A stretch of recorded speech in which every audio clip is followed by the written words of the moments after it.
Hi guys, and welcome to my Crochet Pumpkin series. Today we are going to work on the feather pumpkin. This feather stitch creates this really cool design. It's a super chunky, big pumpkin. This is on the larger side of the pumpkins I normally make. This one, I used a different yarn than normal and it turned out way bigger than the recommended yarn in the pattern, but it's amazing. I think this is the biggest pumpkin I've ever made. So the pattern calls for wool ease thick and quick, which is a size 6 super bulky yarn. We're going to use the color mustard today. I've also used Lion Brand Rewind tape yarn. This color is called Citronella. I'm going to pop a picture up here to show you what that turned out like. 2 strands held together on this one. If you decide to work with this tape yarn, be really careful. It breaks easily. So when you're weaving your ends in and cinching the top closed, just don't pull very tightly. Another one of my favorites, you guys know I use this a lot, is the Bernat Maker. This is a tube style yarn in the color cream. It's a size 5 bulky weight yarn. On this one, it's 2 strands held together again. The tape yarn, I think I forgot to mention, it's also a size 5. So if you're using a size 5, 2 strands held together. And then this pumpkin right here, this beautiful furry, fuzzy textured yarn I found at Hobby Lobby. It's called Yarn Bee Effortless Super Bulky in the color Burnt Autumn. I believe it's a size 6 yarn. Yeah, well, yeah, it was right in the name, super bulky. So this is a size 6 yarn. This one, I think worked up similar to the Wool Ease, and I really like the way it worked up. I also use that same brand, the Effortless Super Bulky in Biscotti, and that's this one over here. And for some reason, this color seemed to have worked up a lot larger than this one. I mean, this is the size small and this is the size large in the pattern, but the size large in the pattern is usually several inches smaller than this. So I don't know, it just seemed thicker. Maybe I had a loose tension, I'm not sure. But I think this is the largest pumpkin I've ever made. I still love the way it turned out. You can see the texture that it creates. It's really, really pretty. So today we're going to be working on the size small. So you will need an L 8mm crochet hook, a tapestry needle to weave your ends in, a pair of scissors, measuring tape to check your gauge. I think on this pattern, it's pretty helpful to have some stitch markers. It requires 2.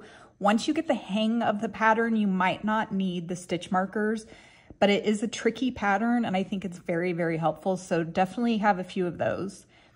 Some kind of stems or sticks for the stem on the pumpkin. I cut branches that I found laying outside, and then these I get on Amazon, but these skinny ones that I've shared from Amazon before are a little bit skinny for this pattern.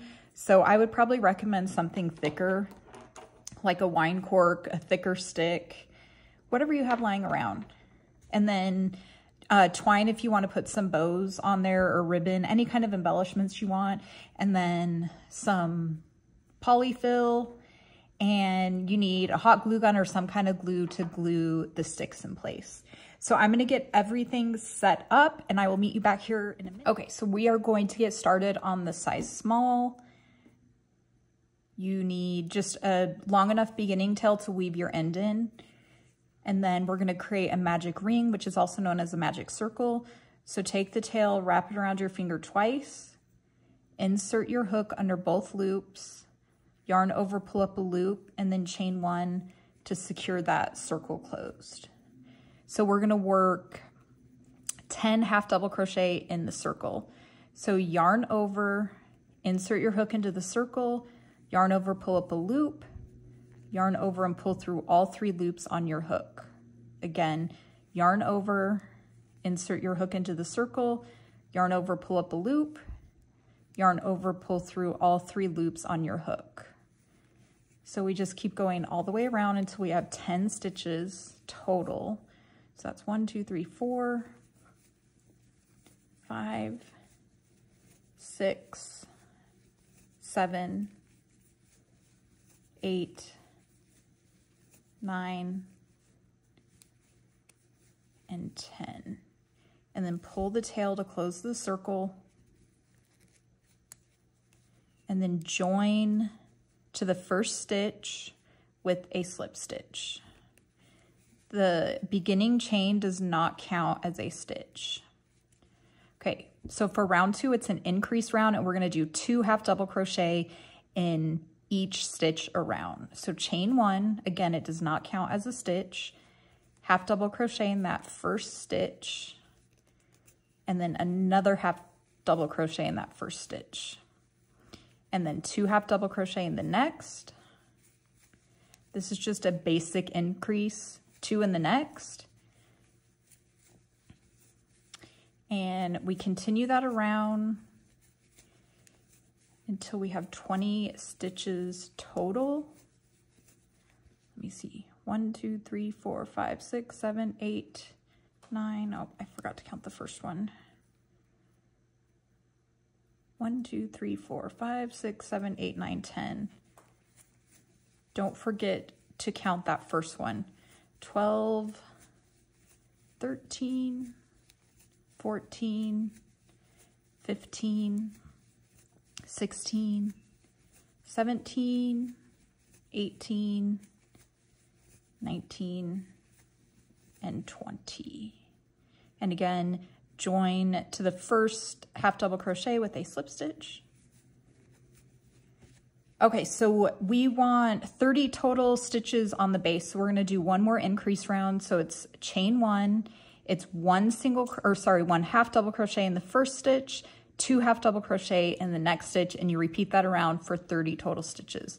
So we're gonna half double crochet in that first stitch, 2 in that second, and then repeat that. 1 half double crochet in the next, 2 half double crochet in the next. So go ahead and repeat that around, and I will meet you back here for the next. Okay, so I finished round 3. We're gonna go ahead and join with a slip stitch to that first half double crochet. And then this is where you can check gauge if you want. So I say that after round 3, we should have about 4 1/4 to 4 1/2 inches, and that's exactly what we have. So I'm just barely over 4 1/4. I checked the gauge on this color and I was at 4 1/2. So it looks like this yarn bee works up a little bit larger. I did not check the gauge on this color, but I'm almost positive this color worked up quite a bit larger than that one. So just keep that in mind. I mean, it's a pumpkin, so the size doesn't matter, but if you don't want it to turn out too big, this yarn might not work great for you.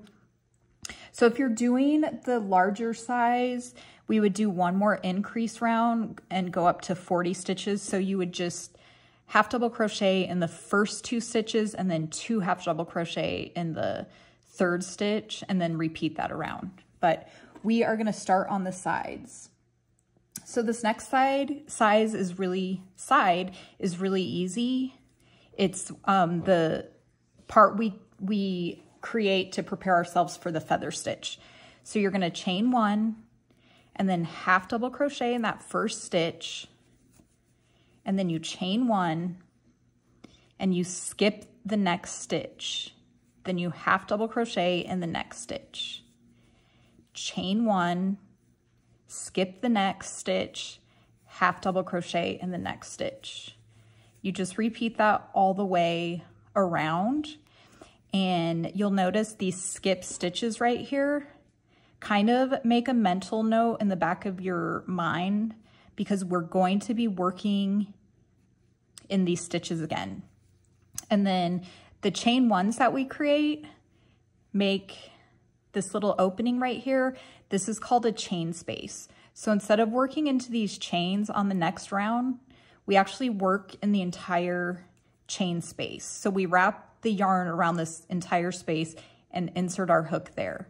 So kind of keep that in mind too. But we'll go ahead and finish this round. So I chained 1, I'm going to skip the next stitch, half double crochet in the next, chain 1, skip the next stitch, half double crochet in the next stitch, chain 1. Okay, repeat that all the way around, and I will meet you back here for the next round. Okay, I just completed round 4. We're going to join with a slip stitch to the beginning half double crochet. You would have had, or you should have had, 15 half double crochet and 15 chains for a total of 30 stitches. If your work is curling inward like this, just kind of push it out. You want your work facing you on the outside as you go. If it's curling in like this and the work is facing the inside, the pumpkin is inside out.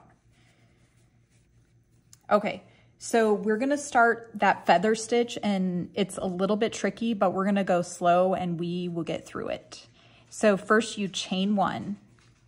Go ahead and mark that first chain with a stitch marker. Okay, now we're going to be working into this chain space. Like I said in the last clip, this right here is considered a chain space. So we're not working into the chain, which would be under, you know, the loops like we normally would. We're working in the chain space. So for the beginning feather stitch, you yarn over, insert your hook into the chain space, yarn over and pull up a loop. You have 3 loops on your hook. Okay, now remember I said we're going to be working in that skipped stitch from the previous round. That's way down here. I said make kind of a mental note because we're going to be working into that again. Okay, so you want to make sure these loops are tall and even on your hook. Don't pull it tight like this. It's almost like when you work like a puff stitch, you kind of like elongate the loops on the hook. Okay, so now we're going to yarn over, insert our hook into that skipped stitch. Yarn over and pull up a loop. And again, elongate it all the way up to make it look like that. Okay, and now we're gonna go over into this next chain space.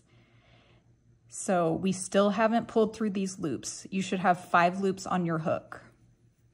Okay, so go into the next chain space, yarn over, insert your hook into the chain space, yarn over, pull up a loop. You should have 7 loops on your hook. 1, 2, 3, 4, 5, 6, 7. Then make sure they're elongated, yarn over, pull through all 7. Okay, that's your beginning feather stitch. Then we chain 1. So we had the beginning chain 1, we marked that stitch. This second chain 1, we mark this stitch as well. I know it seems kind of weird to mark these, but trust me, when we come back around, these are really important for working the last stitch and joining. So it makes it so much easier because everything kind of starts looking the same and it's hard to tell where to join and all of that. Okay, so that was the beginning feather stitch. Now we just work a feather stitch all the way around, and we're going to do 15 total feather stitches. So the next stitch, we're going to work in this same chain space that we just worked the last portion of that first feather stitch in. So you yarn over, insert your hook into that chain space, yarn over, pull up a loop. We have 3 loops on the hook. Okay, now we're going to go into this skipped stitch from the previous round, way down here. So you yarn over, insert your hook into that skipped stitch, yarn over, pull up a loop. Now we have 5. 1, 2, 3, 4, 5. Make sure you elongate those. Okay, and then we're going to go over to this next chain space again. So yarn over, insert your hook into the chain space, yarn over, pull up a loop. Okay, we should have 7. 1, 2, 3, 4, 5, 6, 7. Yarn over and pull through all 7, and then chain 1. the chain 1 kind of secures it in place. We don't need to mark any other chains. The rest, this is just the beginning where we're going to be joining, so it's just easier. So there you have the feather stitch. And the way we did this second feather stitch, we just repeat all the way around. So let's try it again. So we're working into the same chain space that the last portion of this last feather stitch was worked. So we yarn over, insert into that chain space, pull up a loop, 3 loops on the hook. Make sure to elongate those loops. Then yarn over. We're working down here in that previous row or previous round in the skip stitch. Insert your hook, yarn over, pull up another loop. There's 5 loops on your hook. Okay, then we move into that next chain space, yarn over, insert your hook, yarn over, pull up a loop, 7 loops on your hook. Once you have 7, you yarn over and pull through all 7. And then chain 1. Okay, are you getting the hang of it? Basically, we just do this all the way around and all the next rows are exactly the same. So I'm going to do a few more. So yarn over, insert your hook into that same chain space that the last leg of the previous feather was worked in. Insert your hook, yarn over, pull up a loop, yarn over, insert into that skipped stitch from the previous round, yarn over, pull up a loop, and then move to the next chain space. Yarn over, insert your hook, yarn over, pull up a loop. We have 1, 2, 3, 4, 5, 6, 7. Yarn over and pull through 7, and then chain. Okay, so I'm gonna finish all the way around, and once we get to these last stitches, I'll meet you and show you what we need to do. Okay, so I finished that round, or I finished all but the last stitch of that round. So I have 14 feather stitches total. Make sure you count. This is 1, 2. So this whole stitch counts as a stitch. We want 15 total. 1, 2, 3, 4, 5, 6, 7, 8, 9, 10, 11, 12, 13, 14. So we're back to those marked stitches. So we're going to be working into that entire space. So go ahead and remove that first marked stitch. So just like we've been working, the first portion of the feather stitch goes into that same chain space that we worked the last feather stitch in. So yarn over, insert your hook, yarn over, pull up a loop, and then again, this skip stitch from the previous row, yarn over, insert your hook into the skip stitch, yarn over, pull up a loop, 5 loops on the hook, and then where that marked stitch was, this was our beginning chain 1. It created this chain space. That's where we're working the very last portion of the feather stitch. So yarn over, insert your hook, yarn over, pull up a loop, make them even and elongated, and then pull through all 7, and then chain 1. Okay, so that was the last one, the 15th one. Now we have the other stitch marked, and we're just going to join with a slip stitch to that marked stitch.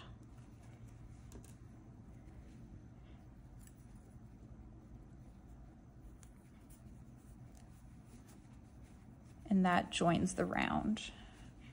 So that was our first round of feathers. You'll see how this looks. And you'll see as we keep going, we have a nice looking seam. It barely shows. Okay. So this next round is just a little bit different because instead of working into this skipped stitch from the previous row, we're working into the chain 1 space from the previous round. So it's these gaps that are created, but it's basically the exact same instructions. Okay, so again, we chain 1, we want to mark that chain 1. I think you can probably see why it's easier to go ahead and mark those than try to guess where to join and end. Okay, so the beginning feather stitch, again, yarn over, insert into this chain space, yarn over, pull up a loop, 3 loops on the hook. Then yarn over, we insert the hook into the chain space from the previous round. Yarn over, pull up a loop. Make sure those loops are elongated. And then we're gonna go back into this next chain space. So yarn over, insert your hook into that next chain space, pull up a loop, 7 loops on your hook, yarn over, pull through all 7, and then chain 1. That's the second chain, so make sure to mark it.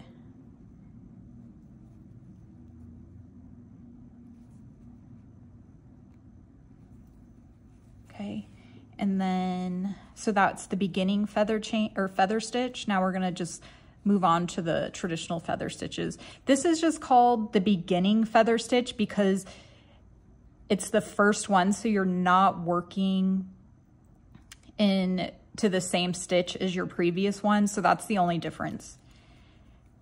So for the feather stitches going forward, it's yarn over, insert your hook into that same chain space as your last feather stitch, yarn over, pull up a loop, yarn over, go down here to that chain space from the previous row, round, I keep saying rows, rounds. Okay, make sure you pull that loop tight or tall, and then come to the next chain space, yarn over, insert your hook, yarn over, pull up a loop, 7 loops on your hook, yarn over, pull through all 7, chain. Okay, I'm gonna do a few more, and then I'll meet you at the end to show you how we join again. You definitely get a lot faster. I'm going very slow for you, but you get the hang of it and you can do these pretty quickly. So again, yarn over, insert your hook into that chain space, the same one that you ended in. Yarn over, find that chain space from the previous round, yarn over, pull up a loop, yarn over, go to the next chain space, yarn over, pull up a loop, yarn over, pull through 7, and then chain 1. Okay, I'm gonna finish this round. I'll meet you at the end and show you how we join and do that last stitch again. I'll be right back. Okay, so again, I completed 14. We're gonna do the last one together. Count, make sure you count and that your stitch count is correct, because if you add an extra one or you skip one, it throws the entire pattern off. So counting and stitch marking is the most helpful for this. Okay, so again, we yarn over, insert into this chain space, yarn over, pull up a loop, yarn over, find the chain space from the previous round right below, yarn over, pull up a loop, 5 loops on your hook. And then we're gonna work into the marked chain space. So go ahead and remove that stitch marker. Yarn over, insert your hook where that marked stitch was, yarn over, pull up a loop, yarn over, pull through 7. There you have it. Then chain 1. Okay, and then we're gonna join with a slip stitch to that second marked stitch.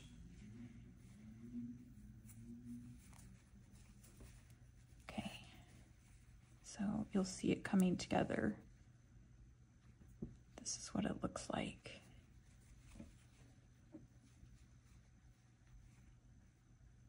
You can see how the seaming areas, you can't really tell, they blend in pretty well. Okay, so I'm gonna start the beginning of this one again, chain 1, mark that stitch,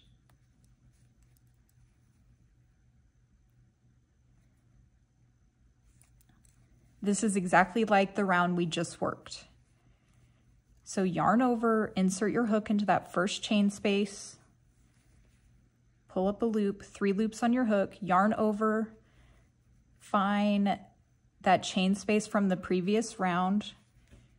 It's a little bit slanted, so it's right here.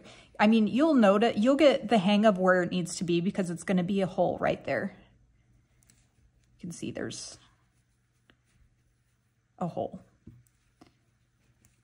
So yarn over, insert your hook, yarn over, pull up a loop, 5 loops on the hook, then move over to the next chain space. Yarn over, insert your hook into the chain space, yarn over, pull up loop,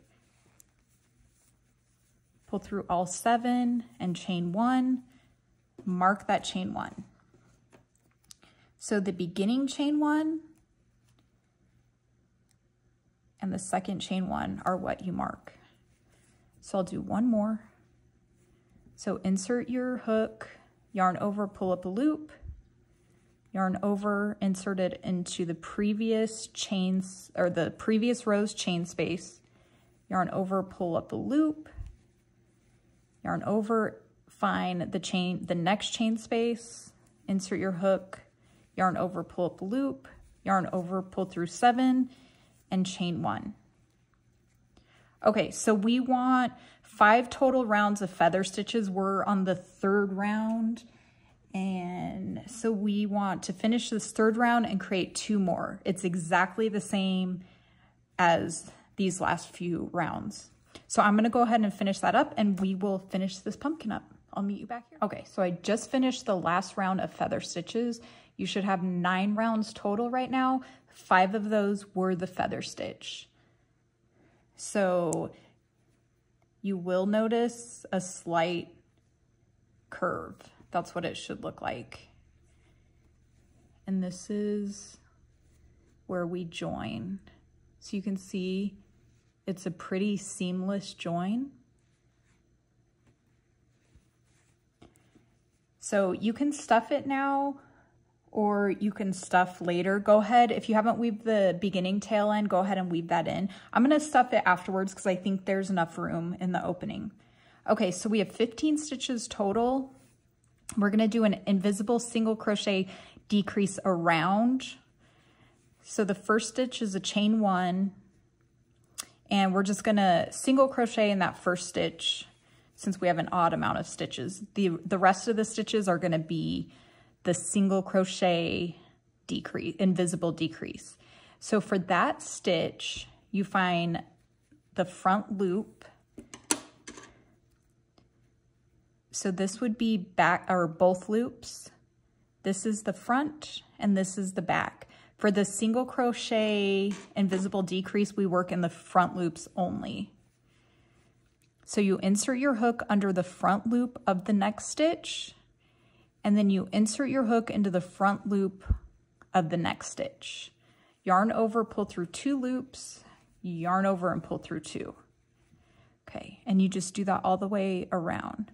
So find the front loop of the next stitch, kind of twist your hook around, find the front loop of the next stitch, yarn over, pull through 2 loops, yarn over, pull through 2.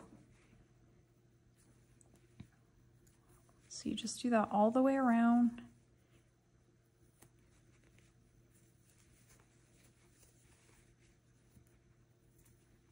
And you'll have a total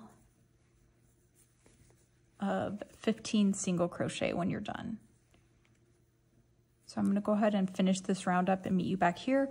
We'll fill the pumpkin and stitch the top. So I finished that last decrease, and then I'm just going to join with a slip stitch to the beginning single crochet. Okay, so now we leave a long tail in. I say 1.5 to 2 feet just to be on the safe side. We're not creating ribbing, so it doesn't need to be that long. Pull the tail through. If you did want to create ribbing on this, you could if you wanted to. Make the tail probably 1 foot longer. Okay, so now we are going to stuff the pumpkin. This pattern takes quite a bit of stuffing because it is bigger than most of my other ones. And again, you want the pumpkin to be firm, but you don't want it stretched out to where the polyfill shows through. So I think just a little bit more. I think that feels good. Okay, just kind of shape it. I think that feels good. Okay, so we're just going to cinch that top close. So grab your tapestry needle, and then I just go under 2 loops at a time like that. So I take the tapestry needle from the front to the back, go under the first stitch, under both loops, and then from back to front under the next stitch. And I just do that around. And it's really fast. We'll be putting a stem on so it hides any kind of imperfections from the cinching portion, although this comes out pretty clean. You can always work in the front loops only. I usually go back through the first few several times just to make sure it's nice and secure. Pull tight. So you can leave a little opening for your stem if you want, or if you want to close it on this one, I do a bigger stem, so it'll glue right on top of that, so you can close it all the way if you want. Let's go through here a few more times.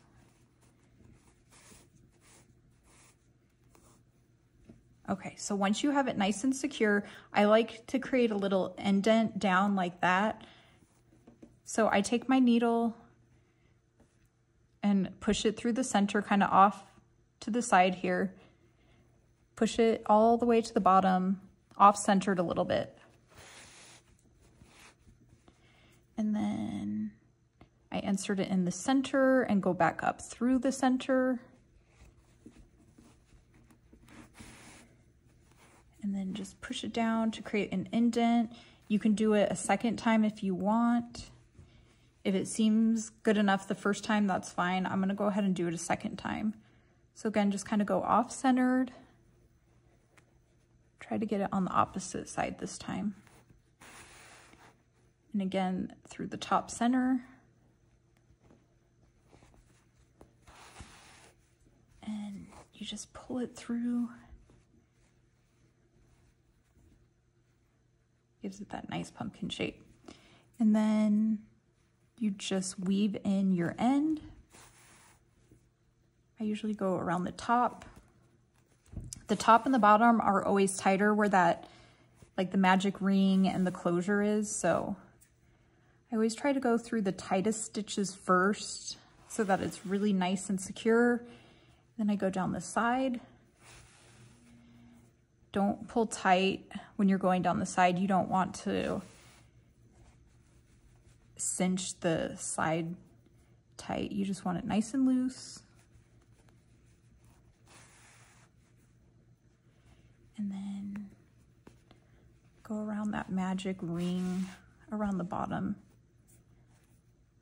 just to make sure it's extra tight. You can always go back in the opposite direction too a few times.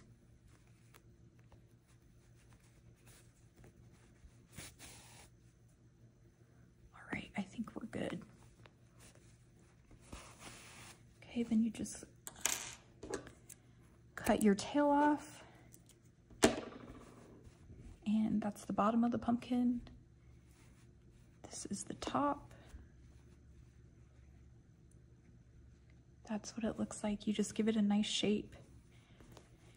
And then I don't have my hot glue gun with me, but I think I left a big enough opening to fit one of these stems. But anyway, just hot glue a stem in, and then you could put a little ribbon or twine around it if you want. And it's that cute. Isn't that perfect? I love it. So these two turned out actually pretty similar in size. So I think this yarn, the Burnt Autumn color, and the Effortless Super Bulky is about the same gauge as the Woolies Thick and Quick. So there you have it. I wanted to mention the feather stitch. I know it's tricky. I hope the video came across well enough for you, but in the written pattern, which will be linked on my blog, there's a full written description of the stitch and also step-by-step pictures that shows each step of the stitch. So that might be helpful as well.